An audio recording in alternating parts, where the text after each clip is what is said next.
세상에는 얼핏 보면 평범해 보이는 직업들이 많지만 실제로는 엄청난 위험을 안고 일해야 하는 경우가 있습니다. 수백 미터에 달하는 아찔한 높이에서 일하기도 하고 단 한 번의 실수가 목숨을 앗아갈 수도 있는 일을 하기도 하죠. 이런 사람들은 놀라울 정도의 용기를 가지고 자신의 일을 해내고 있습니다. 오늘은 전 세계에서 가장 위험한 직업을 소개해드리겠습니다.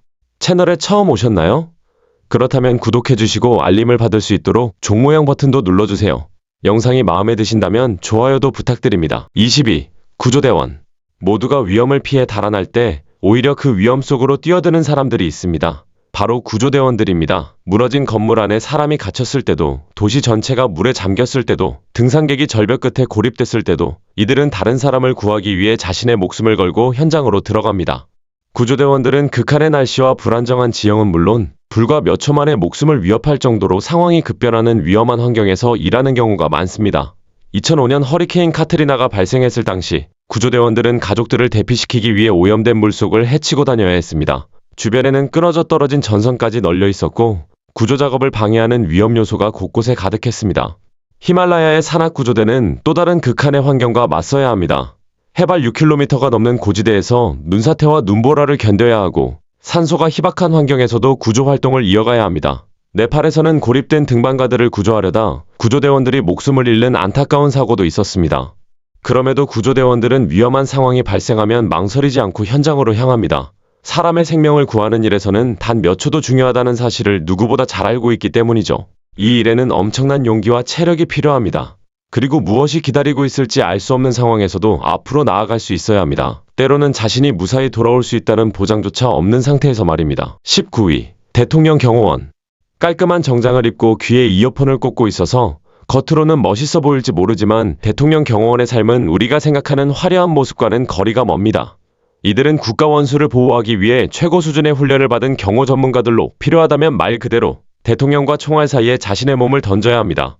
역사를 보면 이들이 순간적으로 내린 판단 하나가 모든 것을 바꾼 사례도 있습니다. 1981년 로널드 레이건 대통령이 총격을 당했을 당시 비밀경호국 요원 제리파는 즉시 레이건 대통령을 리무진에 태우고 곧바로 병원으로 이동하도록 지시했습니다. 이후 의료진의 확인 결과 총알은 레이건 대통령의 심장에서 불과 몇 센티미터 떨어진 곳까지 들어간 상태였습니다. 하지만 대통령 경호원은 단순히 몸으로 총알을 막는 인간 방패 역할만 하는 게 아닙니다. 저격수부터 드론, 심지어 사이버 공격까지 끊임없이 다양한 위협을 분석하고 대비해야 하는 전략가이기도 합니다.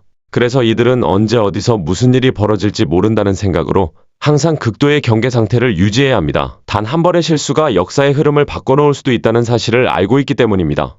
긴 근무 시간은 기본이고 위험한 지역에서 임무를 수행해야 할 때도 있으며 군사훈련에 버금가는 강도 높은 훈련도 받아야 합니다. 대통령 경호원이라는 직업은 단순히 힘이 세다고 할 수 있는 일이 아닙니다. 매일 한 나라의 안전을 자신의 어깨에 짊어지고 살아가는 직업이라고 할 수 있습니다. 18위. 크레인 운전원. 크레인을 운전하는 일은 얼핏 보면 건설 현장에서 흔히 볼 수 있는 평범한 작업처럼 보입니다. 하지만 실제로는 건설업에서 가장 위험한 직업 가운데 하나입니다. 크레인 운전원들은 지상에서 수백 미터나 떨어진 높은 곳에서 작업하면서 20톤이 넘는 무게까지 들어올릴 수 있는 거대한 장비를 조종합니다. 계산을 조금만 잘못하거나 갑작스럽게 강한 돌풍이 불거나 기계에 문제가 생기는 것만으로도 대형 사고로 이어질 수 있습니다. 사고가 발생하면 크레인 운전원뿐만 아니라 아래에서 작업하고 있는 사람들까지 위험해질 수 있죠. 미국 정부 통계에 따르면 크레인과 관련된 사고로 매년 수십 명이 목숨을 잃고 있습니다. 당장 발생할 수 있는 사고만 위험한 것도 아닙니다. 크레인 운전원들은 장기적인 건강 문제에도 노출되어 있습니다. 좁은 운전석 안에서 오랜 시간 같은 자세로 일하다 보니 만성적인 허리와 목 통증이 생길 수 있고 작업 내내 고도의 집중력을 유지해야 하기 때문에 지속적인 스트레스에도 시달립니다. 특히 안전기준이 비교적 엄격하지 않은 국가에서는 이런 위험이 훨씬 더 커집니다. 그럼에도 크레인 운전원은 현대건축에서 없어서는 안 될 존재입니다. 이들이 없다면 초고층 빌딩도 거대한 다리도 대형 경기장도 제대로 건설하기 어렵습니다. 그만큼 정확한 조작 능력과 침착함이 필요하고 아주 작은 오차만 허용되는 환경에서도 일을 해낼 수 있어야 합니다. 수백 미터 높이에서 작업한다고 한번 상상해보세요. 거대한 철제 구조물을 매달고 있는 크레인 하나를 조종하면서 작은 실수 하나가 순식간에 모든 균형을 무너뜨릴 수도 있다는 사실을 알고 있어야 합니다.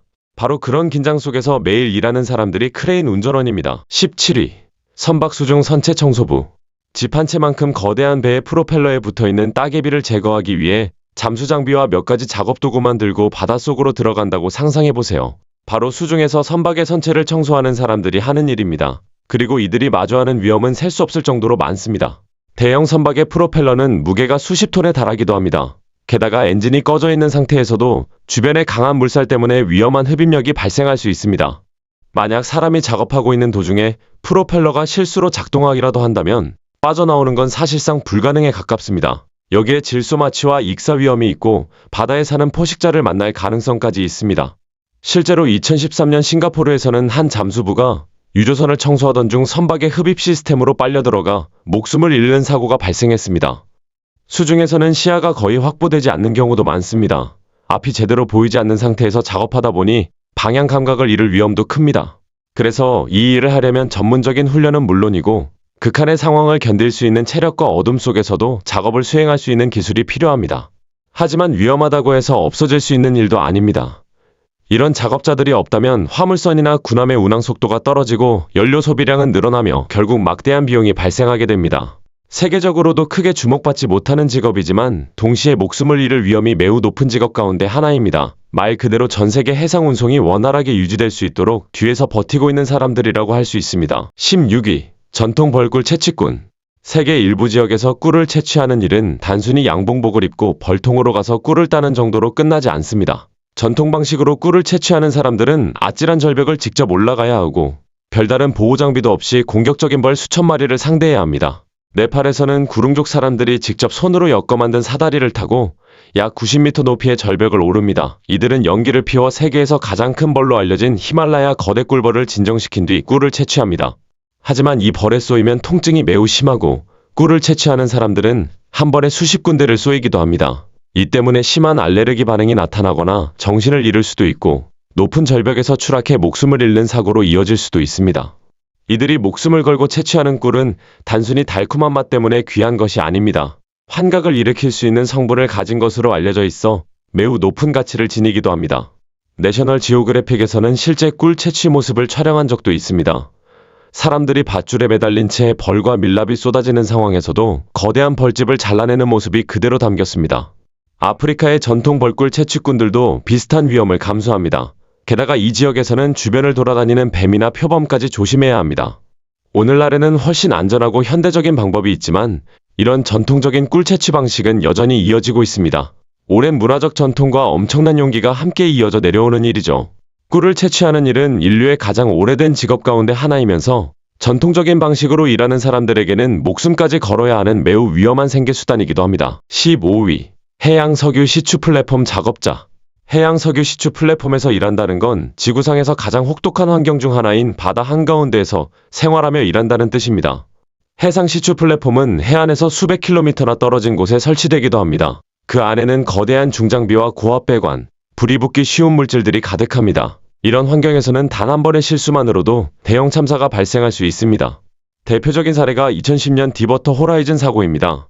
당시 대규모 폭발이 발생하면서 수백만 배럴의 석유가 바다로 유출되는 엄청난 재난으로 이어졌습니다.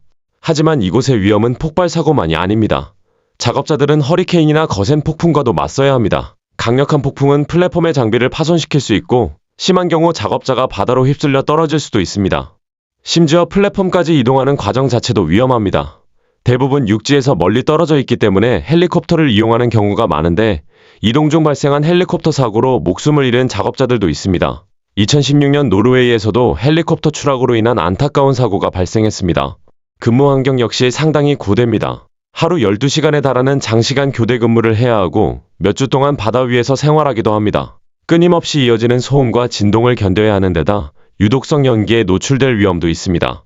화학물질에 지속적으로 노출되면서 장기적인 건강 문제를 겪는 작업자들도 많습니다. 그럼에도 해양 석유 시추는 전 세계 에너지 공급에서 여전히 중요한 역할을 하고 있고 수많은 사람들이 이런 위험을 감수하며 현장에서 일하고 있습니다. 이들의 희생은 현대사회를 움직이는 에너지 공급에 기여하고 있지만 바로 그런 위험 때문에 해양 석유 시추 플랫폼은 지구상에서 가장 위험한 작업 현장 가운데 하나로 꼽힙니다. 14위. 화산학자. 화산학자들은 활화산 지역으로 직접 들어가 화산가스를 측정하고 지진 활동을 추적하며 분화 예측에 도움이 될 수 있는 각종 시료를 채취합니다. 문제는 화산이 언제 어떻게 움직일지 정확히 예측하기 어렵다는 겁니다. 한번 활동을 시작하면 그 위력도 엄청나죠. 1980년 미국 워싱턴주에 있는 세인트 헬렌스 산이 폭발하면서 57명이 목숨을 잃었습니다. 사망자 가운데에는 과학자 데이비드 A. 존스턴도 있었습니다. 폭발 직전 그가 무전으로 남긴 마지막 말은 아주 짧았습니다. 시작됐습니다. 그리고 얼마 지나지 않아 거대한 폭발이 일어났습니다. 화산은 분화하지 않는 순간에도 위험합니다. 이산화황이나 이산화탄소 같은 화산가스가 주변에 있는 사람을 소리 없이 질식시킬 수 있기 때문입니다. 콩고의 니라공고산에서는 연구자들이 치명적인 용암호 가까이에서 연구를 진행해야 합니다.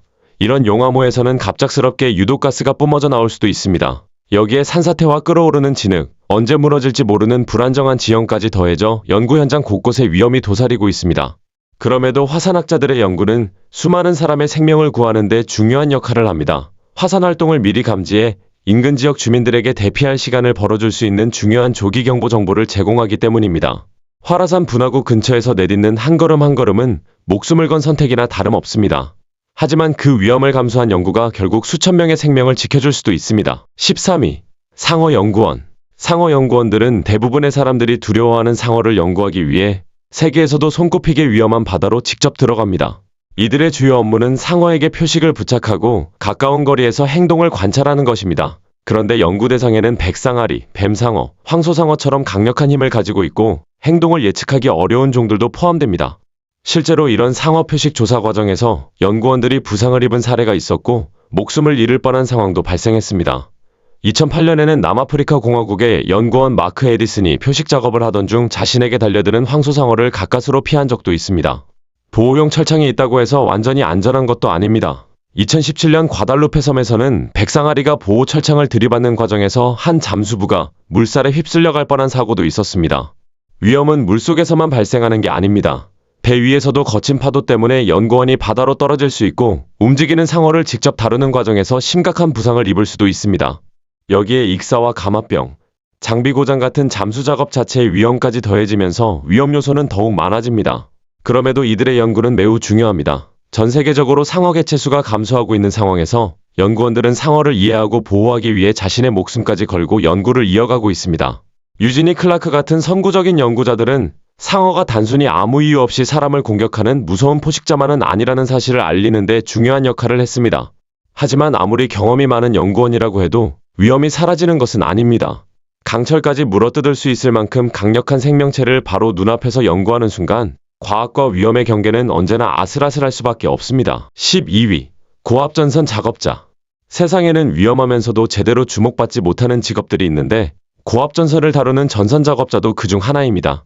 폭풍이나 자연재해로 전력망이 마비될 때 위험한 현장으로 나가 전기를 다시 복구하는 사람들이 바로 이들입니다. 전선 작업자들은 직접 전봇대에 올라가거나 고소작업차를 이용해 수십만 볼트의 전기가 흐를 수 있는 전선을 수리합니다. 발을 한번 잘못 디디거나 전선에 잘못 접촉하는 순간 감전사고가 즉시 발생할 수 있습니다. 미국 노동통계국에 따르면 전선 작업자의 사망률은 미국 전체 직업 평균보다 20배 이상 높은 것으로 나타났습니다. 하지만 이들이 마주하는 위험은 전기뿐만이 아닙니다. 얼음 폭풍이나 허리케인, 눈보라가 몰아치는 상황에서도 작업해야 하는 경우가 많아 저체온증이나 추락사고를 당할 수 있고 강풍에 날아오는 잔해에 맞을 위험도 있습니다.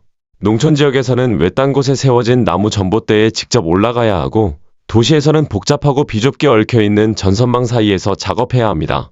여기에 장시간 이어지는 고된 작업과 피로까지 겹치면서 사고 위험은 더욱 높아집니다. 그럼에도 이들의 역할은 반드시 필요합니다. 전선 작업자들이 없다면 병원과 가정은 물론이고 각종 응급 서비스까지 전력 공급이 끊긴 상태로 마비될 수 있습니다. 눈에 잘 띄지는 않지만 전기를 다시 공급하기 위해 자신의 목숨을 걸고 현장에 투입되는 또 다른 형태의 응급구조 인력인 셈입니다. 이 일에는 엄청난 용기와 정확한 기술, 그리고 위험이 바로 옆에 있는 순간에도 침착함을 유지할 수 있는 능력이 필요합니다. 11위. 셰르파 가이드. 네팔의 셰르파 가이드들은 히말라야의 숨은 영웅이라고 할 수 있습니다. 세계에서 가장 높은 산들을 오르는 원정대가 정상까지 갈 수 있도록 뒤에서 모든 것을 책임지는 사람들이죠. 에베레스트를 비롯한 거대한 산의 정상을 목표로 전 세계에서 모험가들이 찾아오지만 실제로 가장 무거운 짐을 짊어지는 건 셰르파들입니다.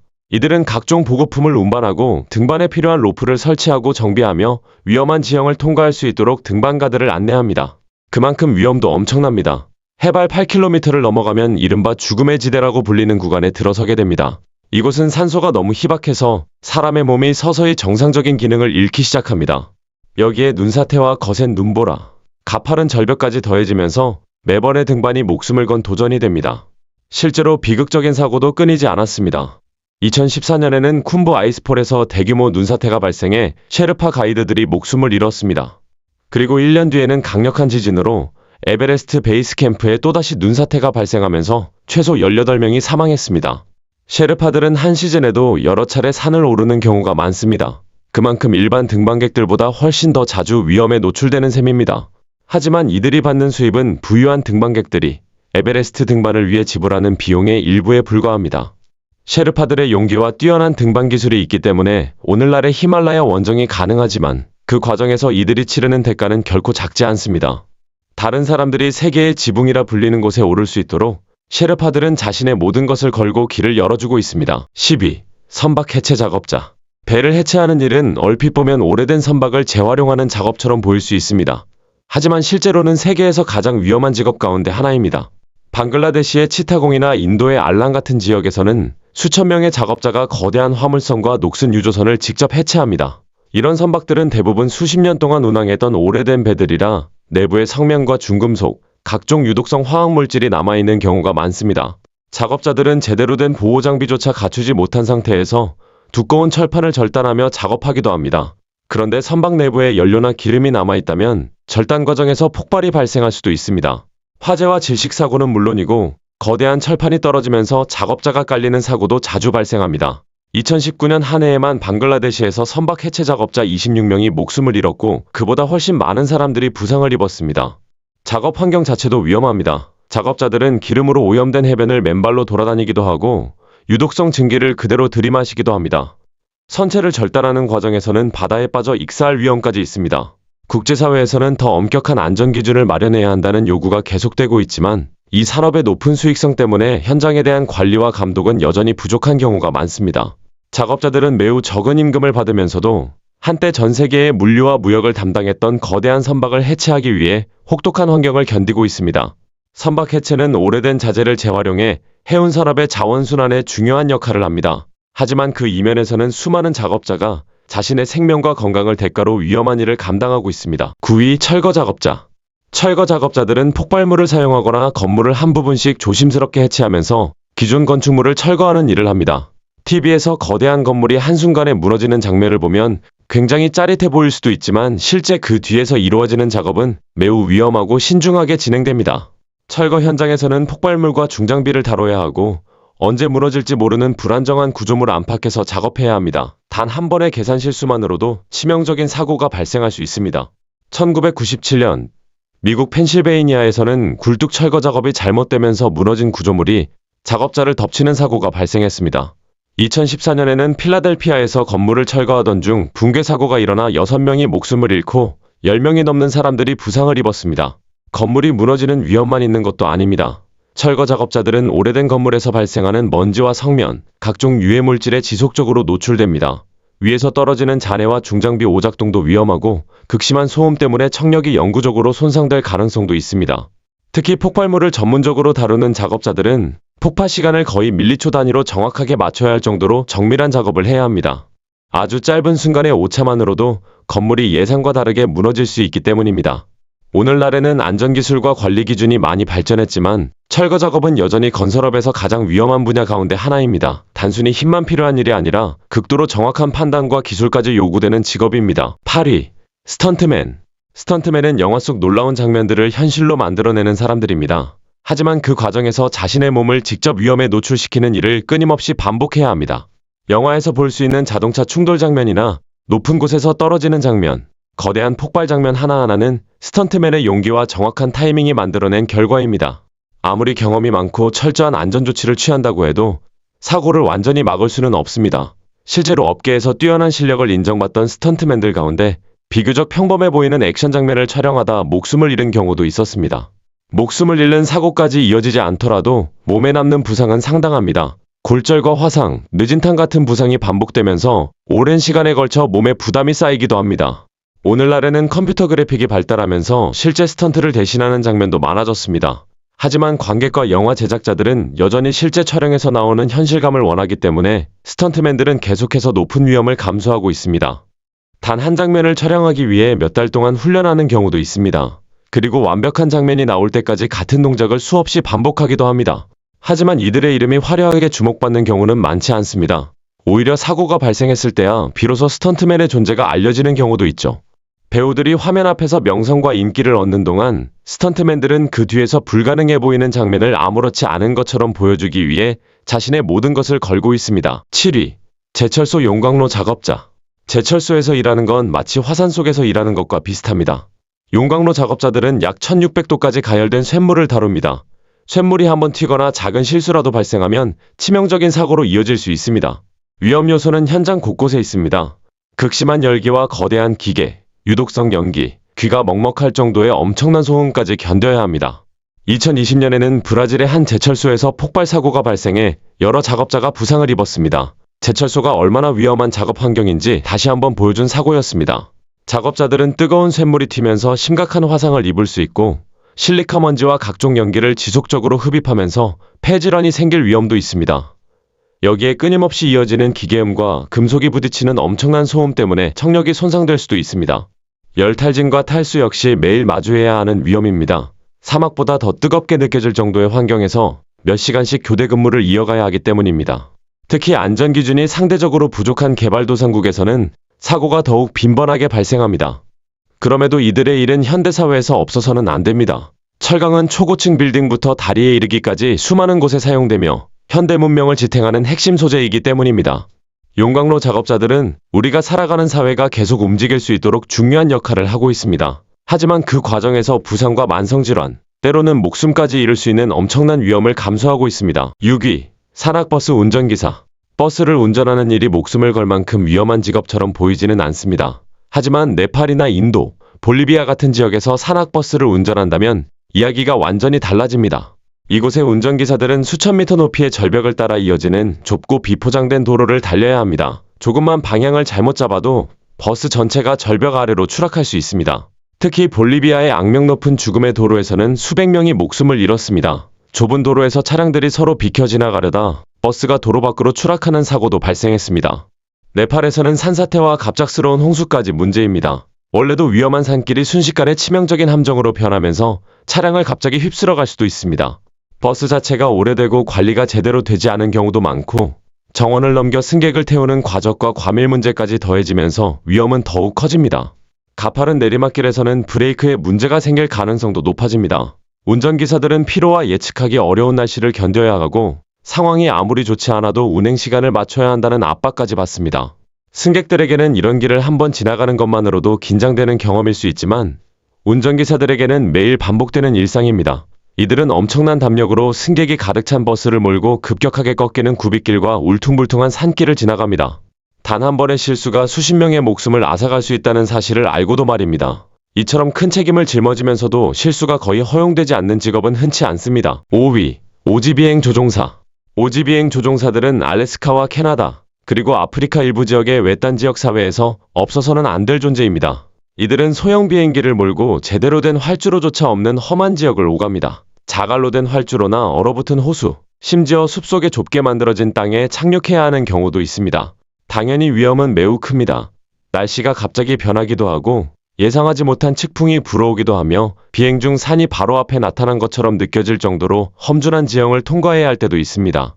알래스카에서는 오지비행 조종사들의 사고가 워낙 자주 발생해 미국 연방항공청인 FAA에서도 이들의 사고율이 미국 전체 평균보다 몇 배나 높다고 보고한 적이 있습니다. 2004년부터 2013년 사이에는 알래스카에서만 200명이 넘는 오지비행 조종사들이 목숨을 잃었습니다. 많은 사고는 시야가 좋지 않거나 날씨가 나빠지면서 발생합니다. 경험이 많은 조종사조차 자신도 모르게 산비탈을 향해 비행하다 그대로 충돌하는 사고가 일어날 수 있습니다. 기계 고장도 자주 발생합니다. 비행기에 보급품을 가득 싣고 운항하거나 험한 지형에 착륙해야 하는 등 기체를 한계에 가까운 조건에서 운용하는 경우가 많기 때문입니다. 사고에서 살아남더라도 또 다른 문제가 기다리고 있습니다. 극한의 날씨 속에서 구조대가 도착할 때까지 오랜 시간을 버텨야 할 수도 있고 외딴 지역이다 보니 신속하게 구조될 가능성도 낮습니다. 그럼에도 오지비행 조종사들은 반드시 필요한 사람들입니다. 외딴 지역에 음식과 의약품, 우편물을 전달하고 응급 상황에서는 환자를 긴급 이송하는 역할까지 맡습니다. 이 일에는 뛰어난 비행 실력과 용기, 그리고 다른 사람이라면 가지 않을 곳까지 기꺼이 날아갈 수 있는 결단력이 필요합니다. 많은 외딴 지역 주민들에게는 이들이 사실상 세상과 연결되는 유일한 이동수단이기 때문입니다. 4위. 잠입수사관. 잠입수사관. 특히 마약 범죄를 담당하는 수사관들은 매일 극심한 긴장과 위험 속에서 살아갑니다. 이들의 임무는 카르텔이나 갱단, 범죄 조직 내부로 직접 들어가 신분을 숨긴 채 증거를 수집하는 것입니다. 만약 정체가 들통나는 순간 그 결과는 즉각적이고 치명적일 수 있습니다. 멕시코에서는 신분이 발각된 수사관들이 살해된 사례가 있었고, 미국에서도 잠입 수사관들이 폭력 조직으로부터 끊임없이 위협을 받고 있습니다. 위험은 신체적인 부분에만 그치지 않습니다. 잠입 수사관들은 가짜 신분으로 생활하면서 몇 달, 길게는 몇 년 동안 가족과 떨어져 지내기도 하기 때문에 엄청난 심리적 부담까지 감당해야 합니다. 2007년에는 캐나다 수사관 데이브 메리엇이 오토바이 갱단 조직원들에게 의심을 받았다가 가까스로 위기를 벗어난 일이 있었습니다. 2019년 필리핀에서는 여러 마약 수사관이 잠입 작전을 수행하던 중 상황이 갑자기 폭력적으로 변하면서 목숨을 잃었습니다. 이들에게는 대화 한 번, 만남 한 번도 언제든 함정이 될 수 있습니다. 마약과 무기, 그리고 정체가 밝혀지는 순간 자신을 해칠 수도 있는 사람들에게 끊임없이 노출된 채 생활해야 하기 때문입니다. 제복을 입고 활동하는 일반 수사관들과 달리 잠입 수사관들은 가까운 곳에서 지원을 받기 어려운 경우가 많습니다. 자신의 진짜 정체를 알게 되면 목숨을 노릴 수도 있는 사람들에게 둘러싸인 채 사실상 혼자 임무를 수행해야 하는 것입니다. 3위. 소방관. 화재 진압은 전 세계에서 가장 존경받는 직업 중 하나이지만 동시에 가장 위험한 직업 중 하나이기도 합니다. 모두가 불길을 피해 밖으로 달아날 때 소방관들은 오히려 불타는 건물 안으로 들어갑니다. 그 안에서 건물 붕괴와 유독성 연기, 갑작스러운 폭발 같은 수많은 위험과 맞서야 합니다. 2001년 9월 11일에는 미국 세계무역센터 쌍둥이 빌딩에서 수백 명의 소방관이 목숨을 잃었습니다. 미국 소방 역사상 가장 많은 소방관이 희생된 날이었습니다. 하지만 대형 재난이 아니더라도 일상적인 화재 진압 현장에는 항상 위험이 존재합니다. 순식간에 방 전체가 불길에 휩싸이는 플래시오버가 발생할 수 있고 갑작스러운 폭발이나 건물 잔해가 떨어지는 사고도 아무런 예고 없이 일어날 수 있습니다. 산불 현장은 또 다른 위험이 기다리고 있습니다. 엄청난 열기는 물론이고 수시로 방향이 바뀌는 바람과 거대한 불길 때문에 소방대원 전체가 화염 속에 고립될 수도 있습니다. 당장 눈앞에서 벌어지는 사고만 위험한 것도 아닙니다. 장기적인 건강 위험도 상당합니다. 소방관들은 연기와 각종 화학물질에 지속적으로 노출되기 때문에 암과 호흡기 질환에 걸릴 위험이 더 높은 것으로 알려져 있습니다. 소방관이라는 직업에는 강한 체력과 전문적인 훈련, 동료들과의 완벽한 팀워크가 필요합니다. 그리고 무엇보다 다른 사람의 생명을 구하기 위해 자신의 목숨까지 걸 수 있는 용기가 필요한 일입니다. 2위. 철골 작업자. 철골 작업자들은 우리가 살아가는 도시의 뼈대를 만드는 사람들입니다. 다리와 초고층 빌딩, 거대한 타워 같은 건축물의 철골 구조를 세우는 일을 하죠. 이들의 작업은 지상에서 수백 미터나 떨어진 높이에서 진행되기도 합니다. 좁은 철제빔 위에서 균형을 잡으며 작업해야 하고 때로는 안전을 위해 의지할 수 있는 것이 몸에 연결된 안전장비뿐인 경우도 있습니다. 특히 20세기 초에는 지금과 같은 안전기준이나 보호장비가 거의 없었습니다. 엠파이어 스테이트 빌딩과 골든게이트 브리지를 건설하는 과정에서도 작업자들이 추락해 목숨을 잃는 사고가 발생했습니다. 오늘날에는 안전기준이 훨씬 강화됐지만 철골 작업은 여전히 건설업에서 사망 위험이 높은 직업 가운데 하나입니다. 미국 노동통계국에 따르면 철골 작업자의 사망률은 전체 직업 평균보다 상당히 높은 편이며 주요 원인으로는 높은 곳에서의 추락과 낙하물, 중장비 관련 사고 등이 꼽힙니다. 높은 곳에서는 강한 바람 때문에 철제빔 자체가 흔들릴 수도 있고 얼음이 얼면 작업 표면이 유리처럼 미끄러워질 수도 있습니다. 그래서 이 일에는 강한 체력뿐만 아니라 뛰어난 균형 감각과 두려움을 이겨낼 수 있는 담력까지 필요합니다. 철골 작업자들이 없다면 오늘날 우리가 보는 현대적인 도시의 스카이라인도 존재하기 어려울 겁니다. 하지만 이들이 설치하는 철제빔 하나하나에는 중력과 위험에 맞서야 하는 작업이 함께하고 있습니다. 1위. 우주비행사. 우주비행사는 많은 사람들에게 꿈의 직업으로 여겨집니다. 하지만 동시에 세상에서 가장 위험한 직업 가운데 하나이기도 합니다. 로켓이 발사되는 순간부터 다시 지구에 착륙할 때까지 우주비행사들은 작은 실수 하나만으로도 대형 참사로 이어질 수 있는 위험과 끊임없이 마주합니다. 1986년에는 우주왕복선 챌린저호가 발사된 지 불과 73초 만에 폭발하면서 승무원 7명 전원이 목숨을 잃었습니다. 2003년에는 컬럼비아호가 지구 대기권으로 재진입하던 도중 공중에서 분해되면서 또다시 승무원 7명이 희생됐습니다. 우주에 도착했다고 해서 위험이 끝나는 것도 아닙니다. 아주 작은 우주 쓰레기 조각 하나라도 엄청난 속도로 충돌하면 우주선에 구멍을 낼 수 있습니다. 장기간 우주에 머무르는 임무에서는 방사선 노출과 골밀도 감소, 근육 약화 같은 위험도 발생합니다. 특히 우주유영은 더욱 위험합니다. 우주정거장에 몸을 연결한 상태로 작업한다고 해도 장비에 작은 문제가 하나만 발생하면 우주비행사가 그대로 우주공간으로 떠밀려 나갈 수도 있습니다. 과거 소련의 우주개발 프로그램에서도 우주비행사들이 지구 대기권으로 귀환하는 과정에서 캡슐에 문제가 생겨 목숨을 잃은 사례가 있었습니다. 그럼에도 우주비행사들은 계속해서 우주를 향합니다. 이들은 시험비행 조종사이자 과학자이며 극한의 상황에서 살아남을 수 있도록 훈련받은 생존 전문가이기도 합니다. 지구에서 경험하기 힘든 가장 혹독한 환경 가운데 하나에서 임무를 수행하는 사람들이죠. 우주는 숨이 멎을 만큼 아름답지만 동시에 조금의 실수도 용납하지 않는 냉혹한 공간입니다. 그렇기 때문에 우주비행사들은 단순한 탐험가를 넘어 지구 안팎을 통틀어 가장 용감한 직업인 가운데 하나라고 할 수 있습니다. 여러분이라면 오늘 소개해드린 직업 가운데 어떤 일에 도전해보고 싶으신가요? 댓글로 여러분의 생각을 알려주세요. 영상이 재미있으셨다면 좋아요도 부탁드립니다. 저희가 만든 다른 영상이 궁금하시다면 화면에 보이는 영상 중 하나를 선택하시거나 채널을 둘러봐주세요. 끝까지 시청해주셔서 감사합니다. 다음 영상에서 뵙겠습니다.